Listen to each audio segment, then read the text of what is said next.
as a keynote speaker on this evening. I congratulate you on another successful conference. I'm happy to hear that this is the most well-attended conference ever. Please give yourselves another round of applause.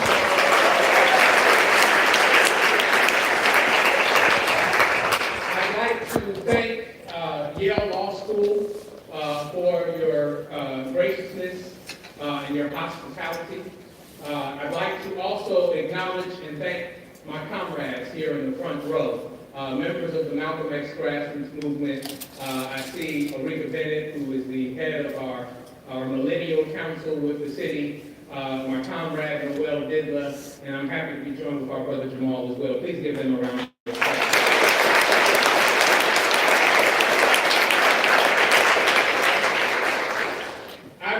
Revolutionary greetings from Jackson, Mississippi.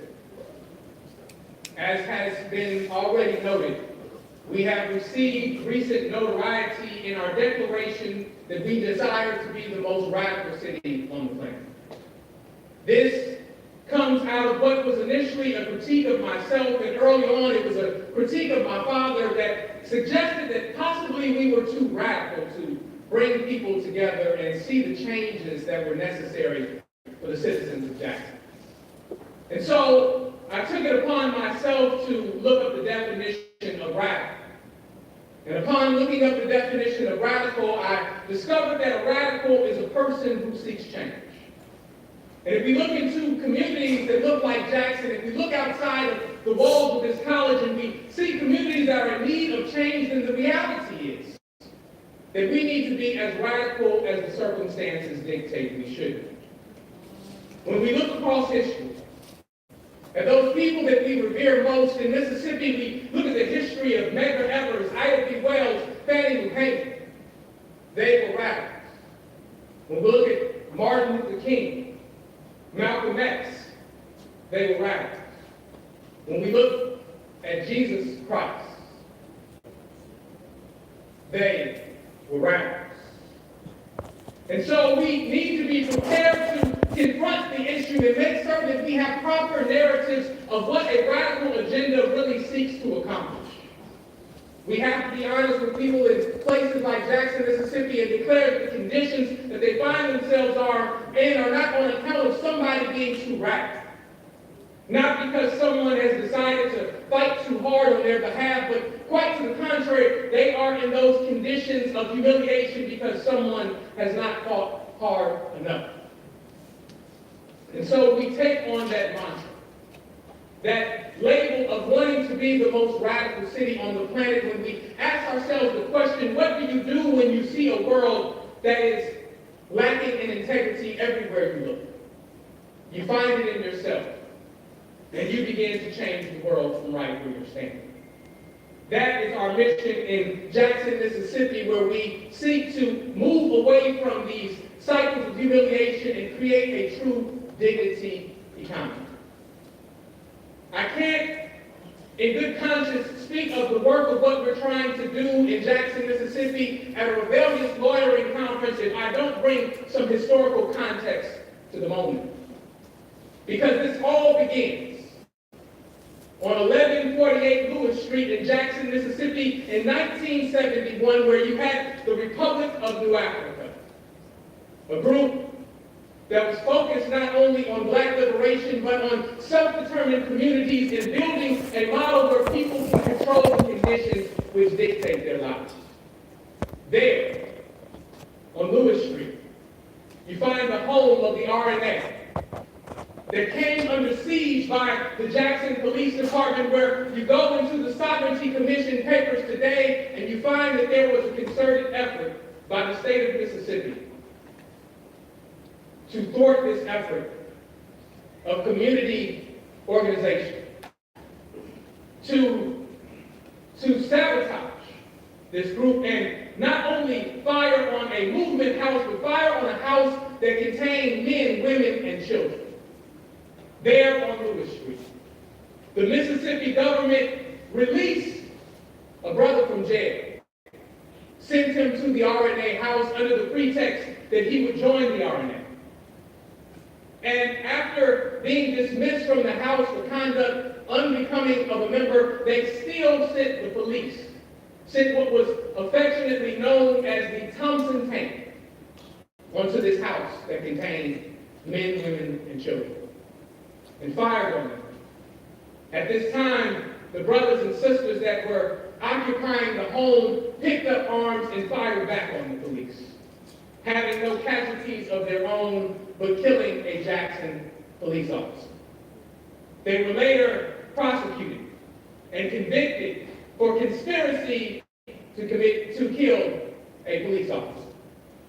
Now, when you pause for a moment, think of the absolute absurdity of being charged with conspiracy to kill someone as if they knew that they were coming in the first place. But this story has great significance to our struggle in Jackson, Mississippi, and the history of where we find ourselves today, and the history of my father, Chokwe Lumumba, who at that time in 1971 had taken a sabbatical from law school where he was the top of his law school class. At this moment, he was confronting the idea of whether there was a contradiction between his desire to enter into the legal practice and his desire to be an activist. And it was upon this attack of the RNA that he learned that there was an ability for him to accomplish both of his objectives. He learned from the example of attorneys like John Britton, who represented the RNA, that he could be both that lawyer and that activist, and could become the lawyer that when he read the autobiography of Malcolm, that he could be the lawyer that Malcolm intended to be when Malcolm was told as a young child that to become a lawyer was an unrealistic aspiration for a young black man. And so I am blessed. I am blessed because I had the unique opportunity to live in the household with my hero. I am blessed because I had parents who had an understanding of justice and injustice, and they craved an idea of revolution so sincerely that they gave their most precious resource to the objective, their family. And so in 1988, my parents moved us from New York, Brooklyn, New York at the time, where my father had just concluded the representation of Mutulu Shakur, the stepfather of Tupac Shakur, and decided to move to Jackson, not because we found that we had family there. In fact, we have no relatives, no great aunt or grandparents, merely just a mission to build self-determined communities. And so we moved to Jackson. And I was blessed that my parents had a value system that not only valued family and valued community, but valued the idea of seeing the community as a family and doing all they could to make that concept live. I joke with my sister that while other kids were learning the traditional nursery rhymes of patty cake, baker's man, our father sat in our rooms every night and taught us black hands, freedom man. Build us a nation as fast as you can. Build it strong and build it free. Build us a nation for you and me. So this idea of what we're building in Jackson, Mississippi, has a very long history. It has roots that stretch beyond, not only to the work of my father, but when we look at our idea of where we're trying to establish a dignity economy. We look at the work of people like Fannie Lou Hamer, who organized black farmers in the South.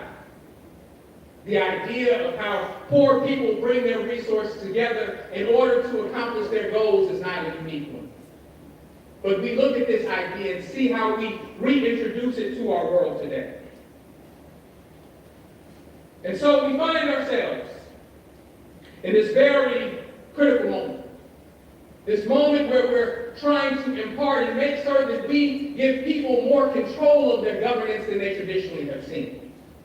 And so we ran on a model of when I become mayor, you become mayor, because we see that people have necessary expertise that must be interjected into this process.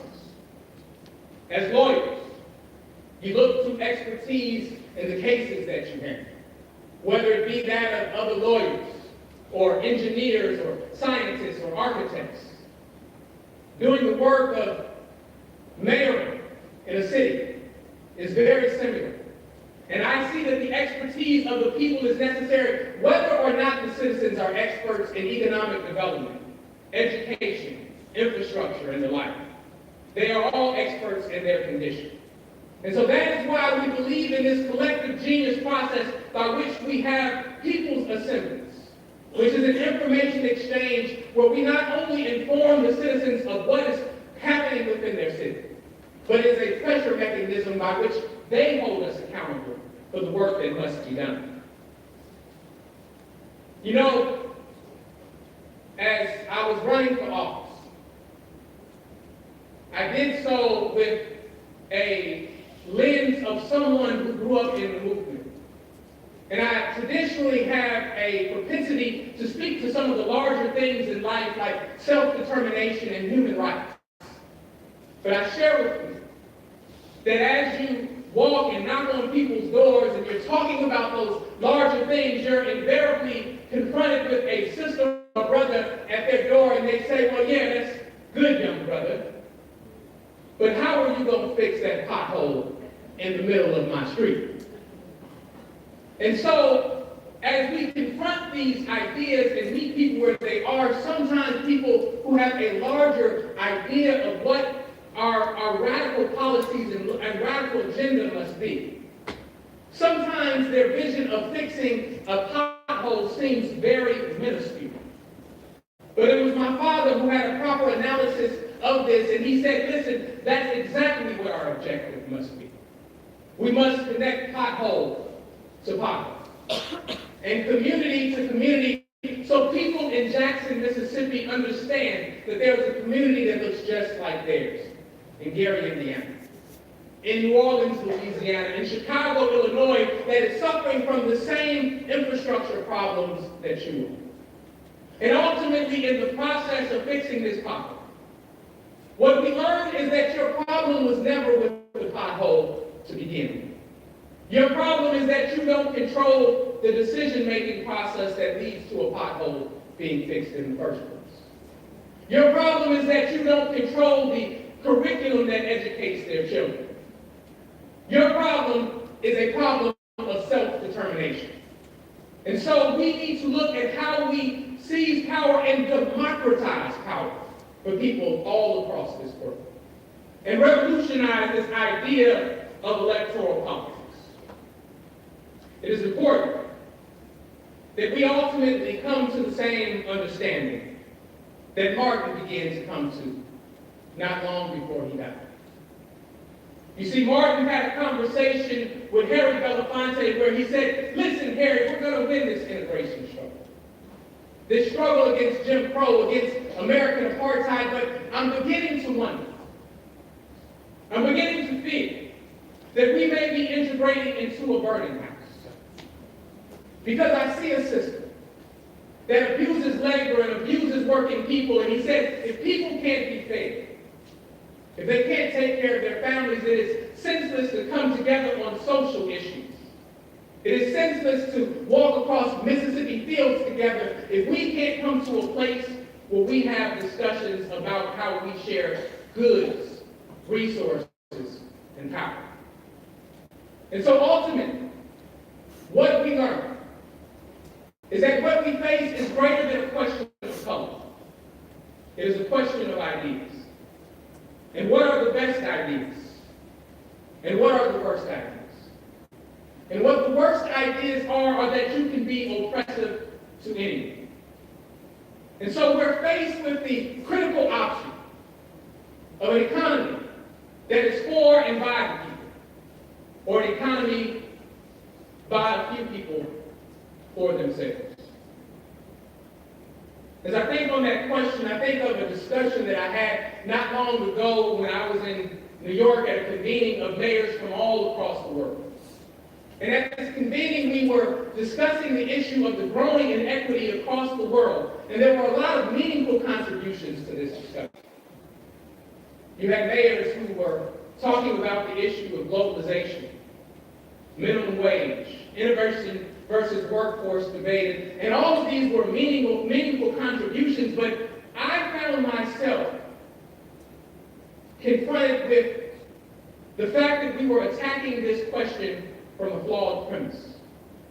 That flawed premise being that something had gone wrong. And I said that from where I stood, I saw a system that hadn't gone wrong, but was operating in the way in which it was always intended to. And that the system, if anything, was overperforming. And what we were discovering is that it was intended to, in meeting its desired result, and we were merely discovering that the desired outcome is not an outcome which is desired by everyone. And so that is why we bring into a space where we identify how we inject participatory budgeting into our cities. Moving away from models where we find value in what we're funding, to models where we fund what we collectively value. Right now, we must take the energy that is in this room, the energy from a generation of disruption which is rising, and concretize it. We have to remember the words of Dr. Francis Fanon, who said that each generation must discover its mission, fulfill it, or betray it. And so in this very moment, we have to re-envision what true electoral justice looks like. As I consider that, I consider the discussion that I was having with my father as he talked about the complexity and the confusion of our nation upon the election of Barack Obama. If you recall, it was at this time that we were discussing whether we found ourselves in a post-racial society. I would believe that many of us are not under any disillusion at this point in time. But what he said is, he said the election of Obama was much like the state of what we found on the plantation in the South. He said on a plantation, you always had an overseer, and the overseer may have been black, or the overseer may have been white. And your overseer on the plantation, who was tasked with making sure that the crop was brought in at the highest level, if he was black, maybe he didn't beat you quite as bad. Maybe he beat you worse. But what you ultimately learned is that your problem on that plantation was not the overseer. Your problem was that you were on a plantation and that you were a slave. And so as we look at whether Donald Trump is president or not, in Mississippi, when people ask me, how did you feel after the election of Donald Trump, I tell them that the Wednesday after Donald Trump was elected president, I woke up in Mississippi. Meaning that we have been at the bottom. No matter whether it was Donald Trump, Barack Obama, Bill Clinton, or George Bush. And so it is apparent that what will change our condition is our decision to rescue ourselves. And so when we see communities that have been divested in, like Jackson, Mississippi, it is imperative that we become the means by which we rescue ourselves. Establishing cooperative enterprise. And in a city of approximately 85% African Americans, it is a constant discussion as we talk about black business, and that is certainly an important discussion. But we have to realize that in a capitalist society, a black business can be exploitative just as any other business can be. And it can abandon the community which gave rise to it. And so we must establish businesses that not only look to be profitable, but look to bring back and give back to their community. And so this is the idea of a dignity economy, which we are trying to establish. We must understand that we will never solve a problem with the same level of thinking that created it. And so as we look to challenge the electoral system that we see, We have to be willing to speak truth to power. When we see these cycles of humiliation that have blighted communities, poor performing schools, high crime, and very little, we have to ask the question that Frederick Douglass asked, where he said, if we call this freedom, what do we call slavery? We have to understand that as we demand truly democratized power, that there is no such thing as being somewhat free.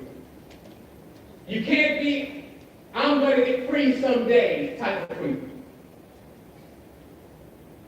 You can't be halfway free. Freedom is either freedom or it is no freedom at all. And so we're pushing to create a new model of what liberation and self-determination looks like.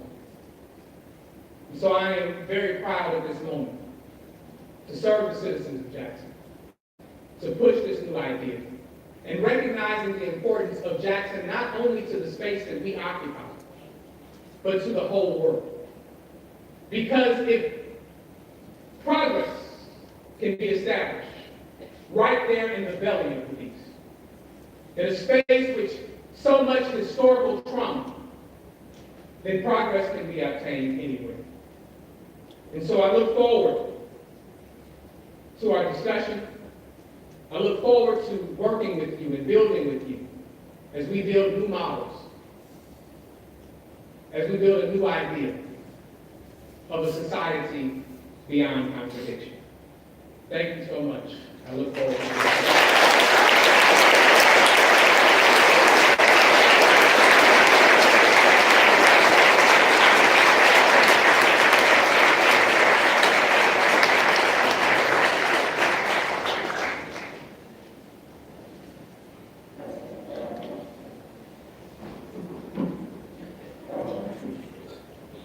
Good evening. Good evening. So I had a series of questions that was super long in a kind of academic way, but Brother Mayor Lumumba addressed some of those while I was sitting in the audience. So I'm just going to ask a few brief questions, and then we'll open it up to Q&A, because I'm sure many of you have questions of your own. So if we could begin, Mayor Lumumba, you ran both your mayoral campaigns on the slogan, restoring the vision, one city, one aim, one destiny. Could you inform us what that vision is, and who was instrumental in helping you to form that vision? Well, first and foremost, thank you, brother. I look forward to our conversation. I thank you for not only being present to inquire about Jackson, but really, truly being on the ground. And not only, a lot of people, when they come and do research on what you're building, they merely have questions, but this is a brother who has worked side by side with us and and been willing to get his hands dirty. So please give him a round of applause.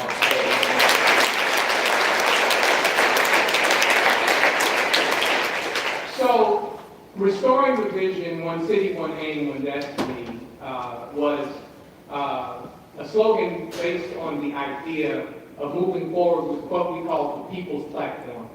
A platform that had been generated not by the genius of one person. My father was instrumental in it. I helped co-create it, but it was due to decades of struggle and decades of organizing in Jackson, Mississippi, by people like Brother Akil Bukhari, who sits in the front row with the Malcolm X grassroots movement, working in movements that dealt with police brutality, that dealt with circumstances of political education and all kinds of different initiatives that we saw in Jackson, Mississippi. And taking those collective experiences and forming a platform which represented the true vision of where the city needed to go. I think that traditionally we find ourselves with a flawed perspective of how electoral politics should proceed. Traditionally, we see a candidate who stands before us and gives us their vision for what our world should be and how they're going to accomplish it, only to find that they have very little ability to achieve that vision. And we find ourselves disappointed in the result. And what we must do is have organizations and gatherings like the People's Assembly that we have in Jackson, where we can build and create our own platform and draft the leadership that represents that platform for us. I share with people, prior to running for mayor of Jackson, I had run for junior class president, right? And so it was out of the encouragement of my elders, the people that I had been around my entire life who had been organizing in Jackson, that I ran for office. And on February 25th, we're a little over a week away from the anniversary of my father's transition, but on that day, it dawned on me that political leadership, or leadership of any kind, must come less out of political ambition and more out of necessity. Thank you. So that answer kind of transitions into a question I have about what you referred to earlier as seizing and democratizing power.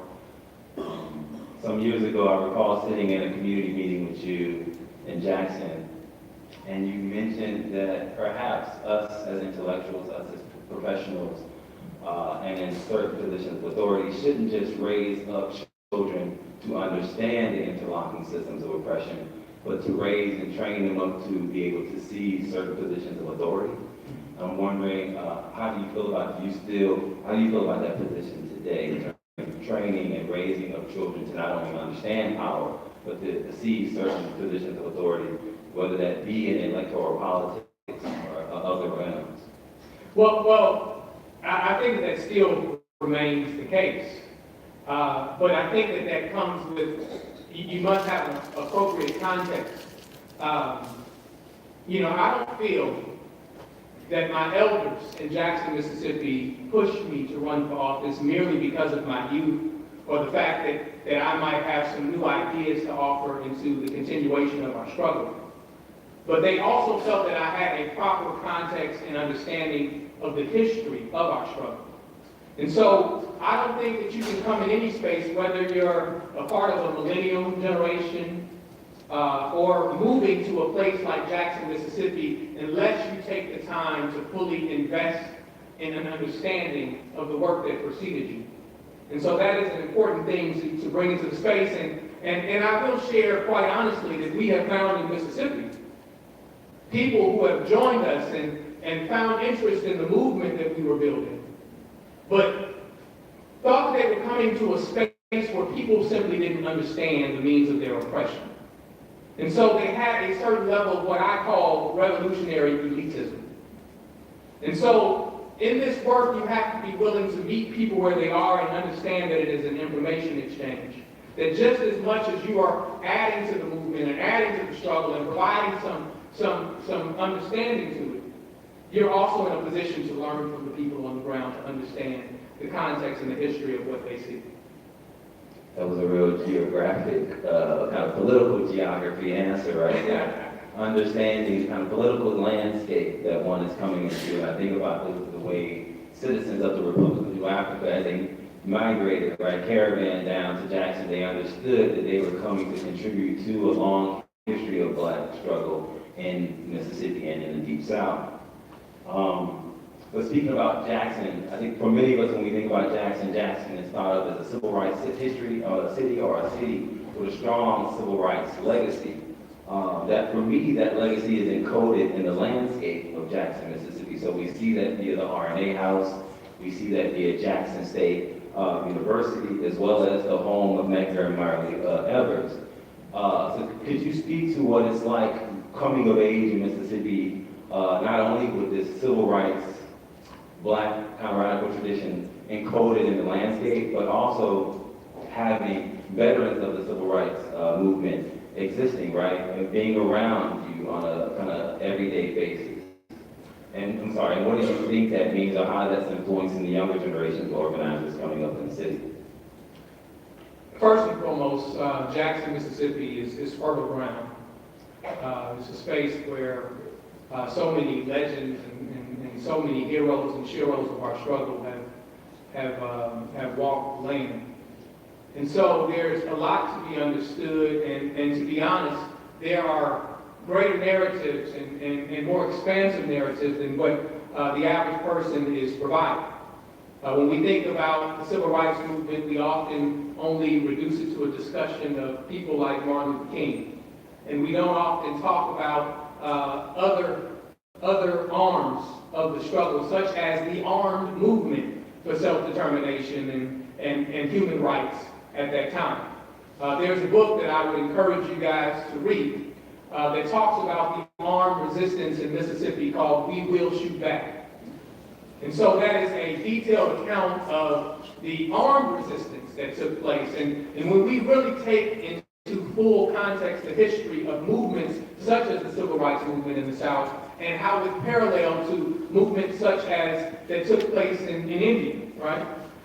People often talk about Mahatma Gandhi, but they don't think about the Communist Party of India and the struggle that British were facing not only in India, but in places like Africa against the Kikuyu nation in Kenya, and how it was not advantageous for them to be in an armed struggle. And so they recognized a lot of the preachings of Mahatma Gandhi, just as in the United States. They recognized the teachings of Martin Luther King because it was a much more peaceful way of moving forward. And so I'm blessed to be in that space, just to return back into your question, and take from that history. And, you know, as I mentioned in my remarks a moment ago, we have to keep into perspective the words of Frantz Fanon, who said, listen, you have to discover what your mission is at this time. And we have to concretize that energy. We often see young people today that are finding new ways of resisting. And it may not look like what resistance looked like in the 70s. It may not look like the resistance of our grandparents and their parents.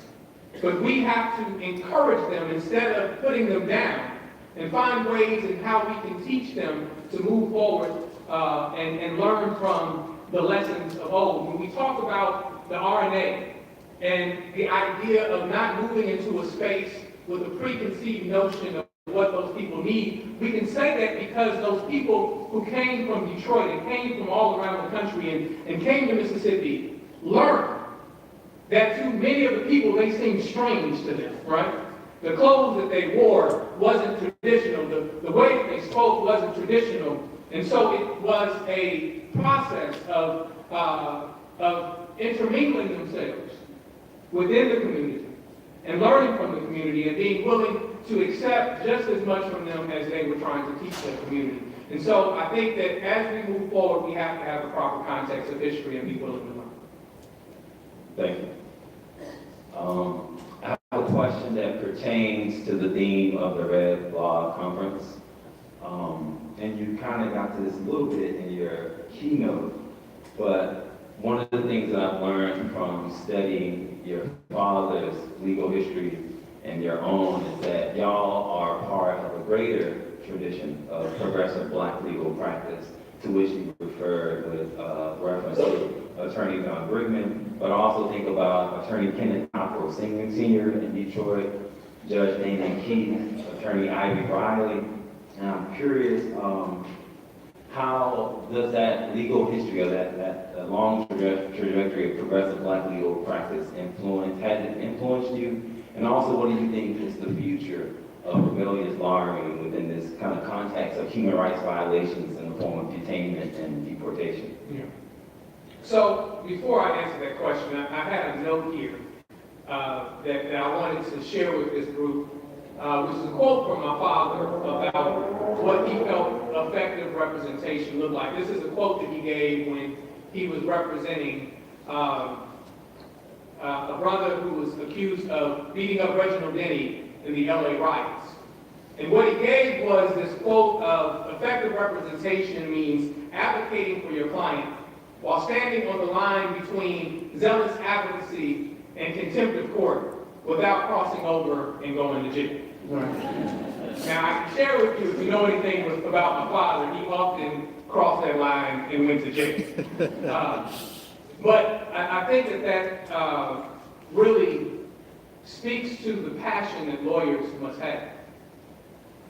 You know, my father was often accused of being too passionate at times by some of his comrades, some of his legal comrades. And he shared that the moment that I don't feel passion, the moment that my heart is in it, is the moment that I should stop representing people. And so I think that is a critical thing for us to understand. I personally had the very unique experience to work under my father, someone who had such an expansive history of legal practice. But he shared with me that, as you mentioned, he was a part of a continuum of role models in that regard. People that he saw in what was called Recorder's Court in Detroit, Michigan, where some of the greatest legal minds, you could just sit in that courtroom and hear them do closing arguments and all of these things that he would learn. And so we have to take from that legacy. We have to understand that many people identify a calling to be the lawyers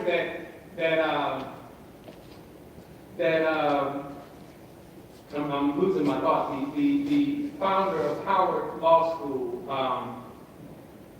somebody can shout it out if you can think of it. But he spoke to the fact that lawyers have the opportunity to either be social engineers or pariahs. Charles Hamilton Houston, thank you. And Charles Hamilton Houston properly put that in context of what we need to do.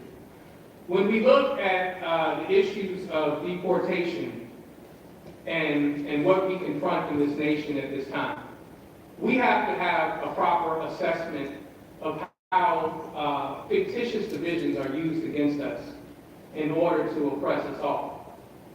When people say that immigrants coming to America are the cause of us losing jobs, I would share with you that if it was your job, no one could take it in the first place.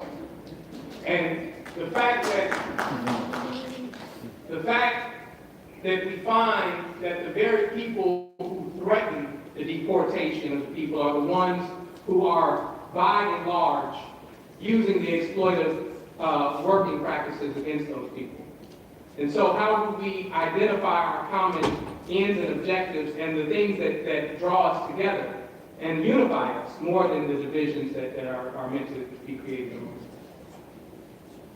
If I can add a part two to that question, is there a particular way in which you and your cabinet in Jackson, Mississippi are trying to make those intersections, right? So prior to taking office, we represented the Mississippi Immigrants' Rights Alliance. And so I've had an opportunity to truly gain a great understanding of the issues that our people of color all across this nation face. And what we have done is we were one of the cities that were placed on Donald Trump's sanctuary city list.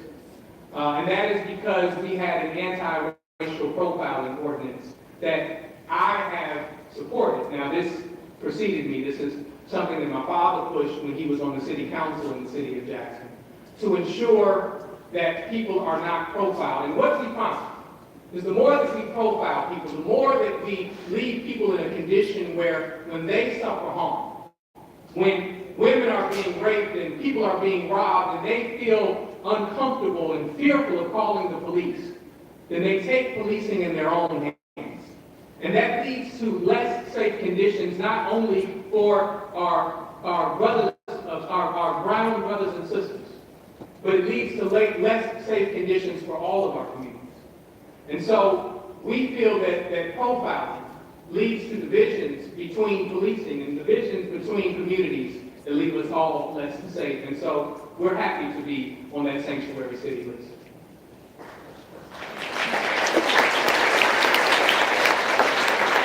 I find it interesting that we're in a day and age where the word sanctuary is meant to be a negative one.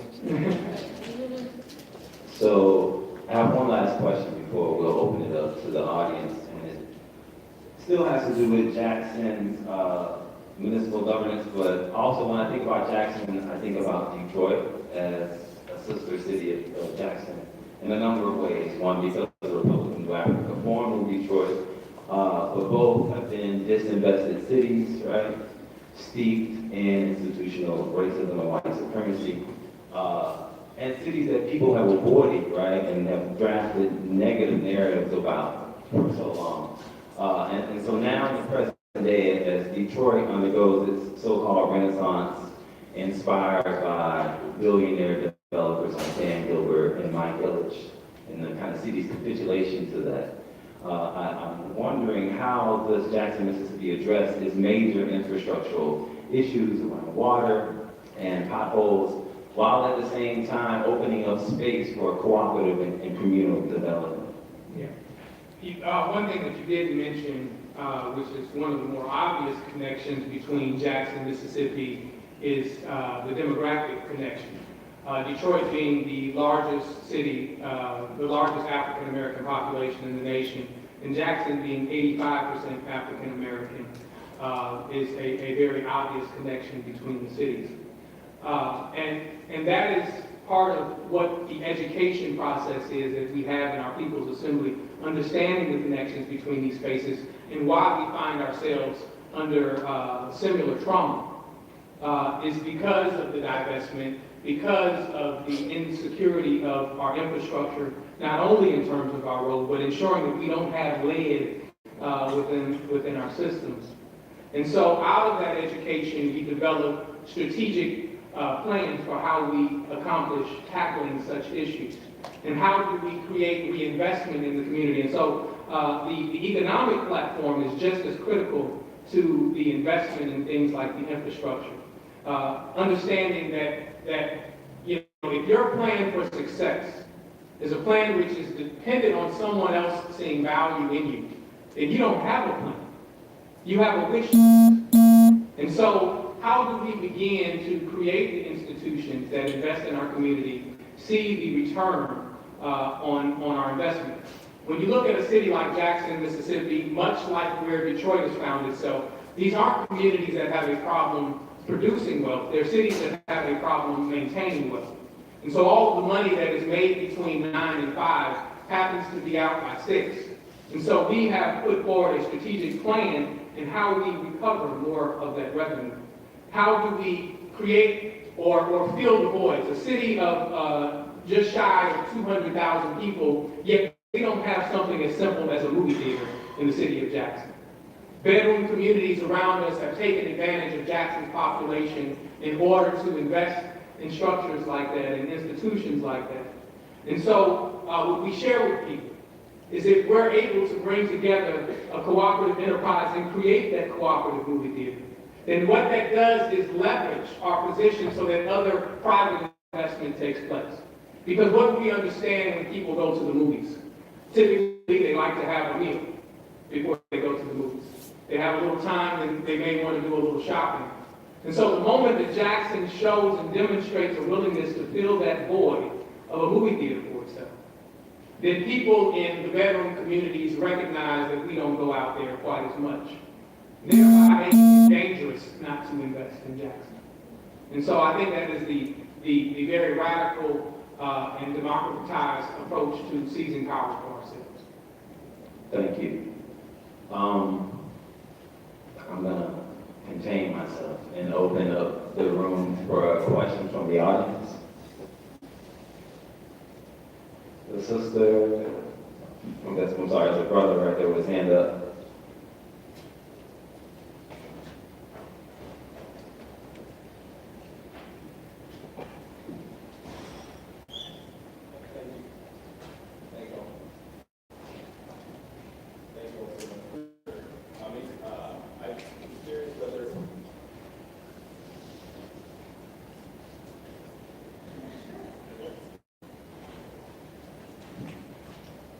Thank you all for coming so much. I was curious, what do you all make of what's being described as the weaponization of identity politics happening right now, especially within the Democratic Party primary platform, and how do you see us being able to overcome that, and also whether or not you see what you've done in Jackson and whether or not you see it as something that can be replicated on a national stage. I didn't catch the first part of your question about what's... So it's been called the weaponization of identity politics. That basically folks pointing to whether or not someone comes from a particular background or their racial background, whatever their identity is that they claim, and that being kind of the focus as opposed to a class analysis or as opposed to an analysis that required more than just pointing to whether or not someone represents a particular community or not. Mm-hmm. I think that it's always important, first and foremost, the Malcolm X grassroots movement takes a position to stand against oppression of any type. And we believe in human rights for human beings.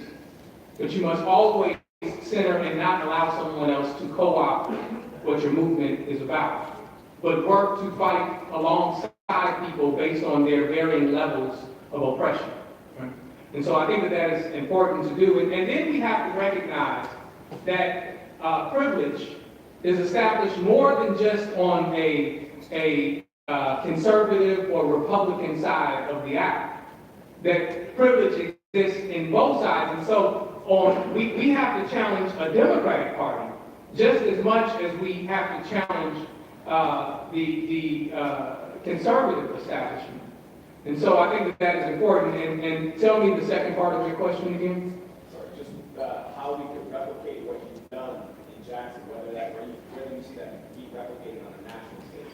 I think that the interest and the need to replicate it is obvious, in that there's interest all across the nation in what we're trying to build in Jackson. And we see Jackson as intended to be a model that is necessary in order to see oppressed people across this nation find ways by which they can liberate themselves and find a more democratized society. I see Jackson from a historical context much in the vein of what Haiti represented after its liberation. And if you look at the history of Haiti, at the time where you still had enslavement in the United States, it was important to the United States that Haiti did not succeed as an independent nation. Because what would that represent to the liberation or the idea of liberation to oppress people in the United States? And so while you have spaces like Atlanta that have been identified as a black Mecca, and I don't want to limit this just to an issue of race, but talking about oppressed spaces. But when you look at a place like Atlanta that has been considered a black Mecca, when you look at the history of Detroit, you find cities that ultimately are islands surrounded by a sea that does not represent the demographics of those cities. And so Jackson represents such an important model because you're sitting in a city that's not only 85% black, but in Mississippi we have the highest concentration of people of African descent in this nation. Mississippi is about 40% African. And so if we're able to demonstrate an ability to create economic power for people in Jackson, Mississippi, then we can look across the western portion of our state where you have about 18 counties which are all majority black, with the exception of one, which is Warren County, where Vicksburg resides, and it's about 50-50. And how that can be contagious to create true power and a true ability for those people to govern themselves and have self-determined communities. And that is intended to be something that is replicated throughout the nation in spaces that represent similar demographics to Jackson and the state of Mississippi all across the nation.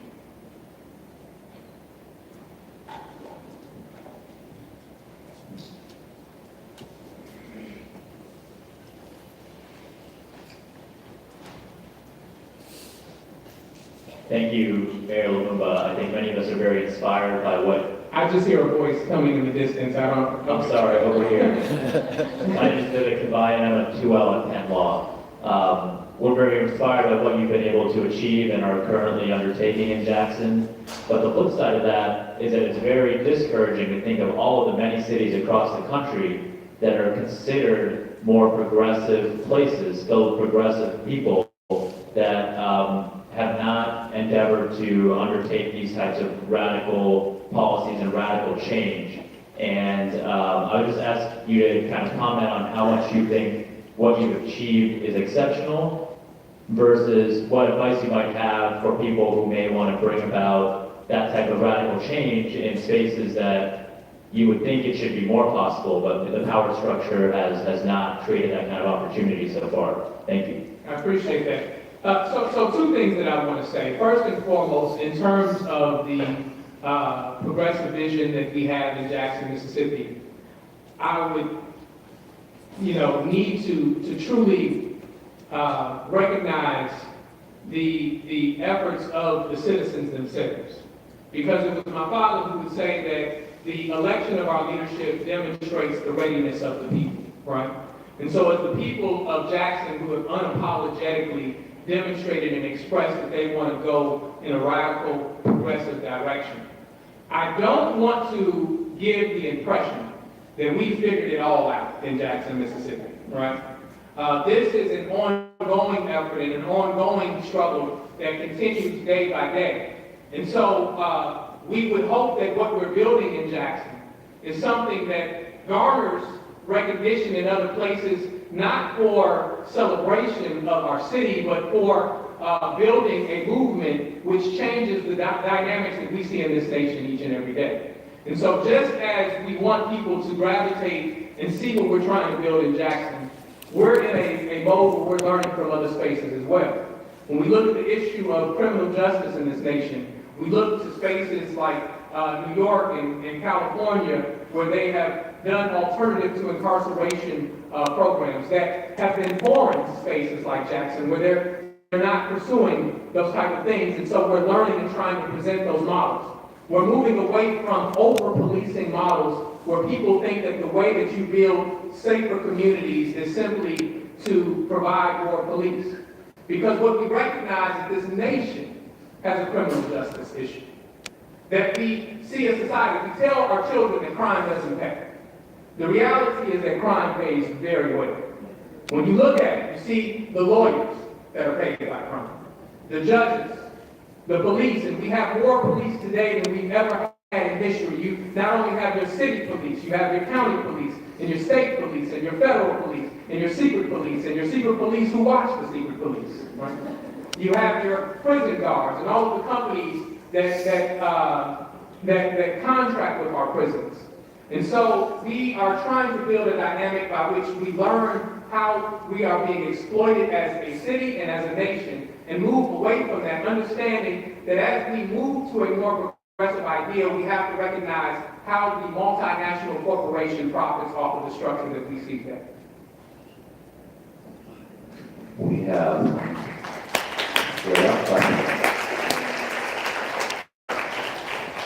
there's a brother in the back, and unfortunately this has to be our last question, but Mayor Lumumba will be here for those who want to speak with him individually. Cool, thank you. So my name is Justin. I recently got elected to the city council in Hampton, a town nearby. As I've come into this space, Are you progressive? I would like to say I'm very progressive. Okay, well, let's stop that.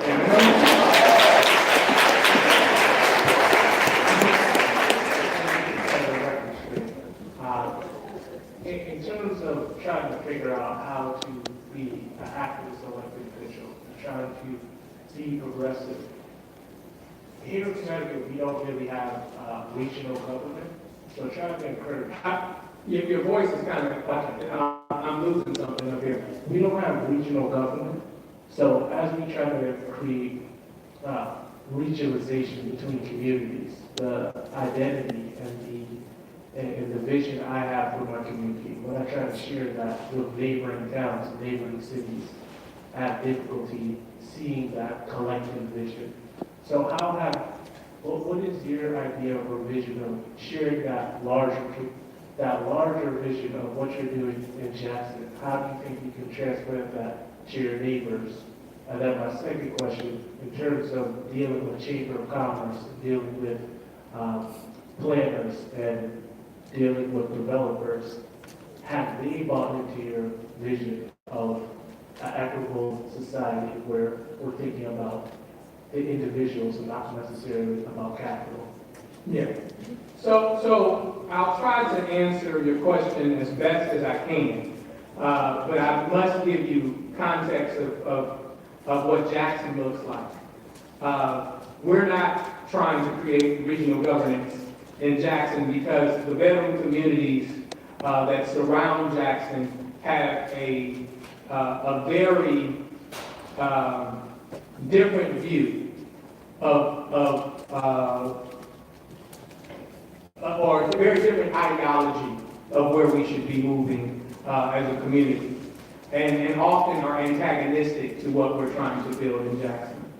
And so, but it goes back to the point of if you're trying to grow an understanding of what you're trying to build, is taking on some of those early successes and showing how they can be replicated. Much like I talked about that pothole analysis for the individual that you're knocking on their door. Well, by meeting their need, meeting their concern, we're able to grow a larger discussion of what they ultimately suffer from. And I think that it is similar for municipalities. Municipalities suffer from similar conditions, similar constraints, and by demonstrating your ability to take on a progressive platform and solve those issues, you thereby ingratiate yourself to those municipalities. And so I think that is important. The second part of your question was? The second part of the question was how to deal with planner, city planner, Chamber of Commerce. Well, ultimately, we share that we want to be a business-friendly city, right? And we want businesses to do well in our city. But we want it to be a reciprocated relationship where they don't just come and make profit in our city and pick up or exploit our community. We've seen businesses do well in Jackson. We recently lost the big box retailer before I took office, Sam's. And Sam's did very well in Jackson. But I share with the community, the problem was that Sam was never invested in our community. And so we reach out and make sure that we're meeting the needs of our businesses. I have a CEO's roundtable discussion quarterly in the city to discuss the needs and concerns of those businesses, but also demand that they meet the concerns of our community, demand that they become a partner in what we're trying to build. And it goes back to how do you leverage your position? Ultimately, if you have a community that demonstrates that it is willing to solve its problems for itself, then you have people who are willing to get on board with what you're trying to build.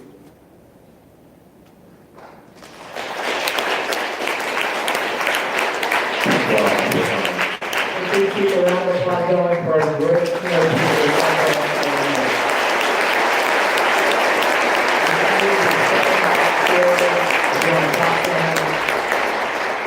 please stay seated. We have 1 minute to go, so keep the seat warm. We want to announce that this is the end of our formal programming today, but we encourage you all to continue the dialogue and to live out the value of seeing our community as a family. And as our keynote speaker so eloquently put it, let's all participate in the dignity economy because we are who we are because of each other. So this is just the start. As part of that, we facilitated some programming if you want to discuss the conference with those of shared identity. So if you want to participate in identity caucuses in room 120, we have pizza being set up for disabilities. In room 121, there's a sex workers identity caucus. In room 127, there's a people of color identity caucus. And in room 129, there's a black men's identity caucus. And then at 9 p.m. tonight, there's going to be an informal after party that we're going to have at Bar New Haven. So if you're interested, Bar New Haven at 9 p.m. tonight. I would like, again, to thank the incredible student volunteers that have made this conference possible.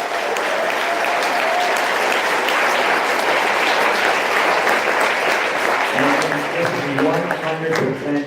community-driven, so if you have any concerns or any questions or anything that you want to add for future reblogs, please feel free to email us at reblog@yale.edu and we'll make it happen.